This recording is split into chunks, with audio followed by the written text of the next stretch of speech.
করেছে সেই মেয়েটা আজ উচ্চ মাধ্যমিকের স্টুডেন্টদেরকে পড়াচ্ছে। এটা যে কতটা গর্বে সেটা আমি বলে বোঝাতে পারবো না দিদি।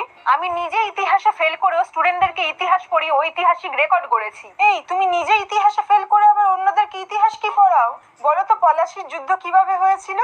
আমার মতো মহান টিচারকে এই সমস্ত তুচ্ছ প্রশ্ন করে বিব্রত করবেন না দিদি। পলাশির যুদ্ধ কিভাবে হয়েছিল সেটা জানার জন্য, সেটা বোঝার জন্য আমাদেরকে সর্বপ্রথম পলাশ বাগানে যেতে হবে। আমরা সবাই দেখেছি পলাশ ফুলের সৌন্দর্য, আর সেই পলাশ ফুল পছন্দ করতেন এক সুন্দরী রাজকুমারী। তাই রোজ রাজকুমাররা ভিড় করতেন পলাশ বাগানে, কে আগে রাজকুমারীকে পলাশ ফুল তুলে দিতে পারে। আর এই পলাশ ফুল নিয়ে রাজকুমারদের মধ্যেকার যুদ্ধকেই আমরা পলাশির যুদ্ধ নামে জানি। আচ্ছা বলুন তো দিদি, রবীন্দ্রনাথ ঠাকুর নোবেল কেন পেয়েছিলেন? এটা কোন বাঙালি জানে না? দিদি আমি একজন টিচার হয়ে এটুকু জানবো না? আসলে রবি ঠাকুর কদবেল একেবারেই পছন্দ করতেন না, এমনকি বেল ফুলও পছন্দ করতেন না। আর শুধু তাই নয়, কলিং বেল, সাইকেলের বেল, কোনো বেলই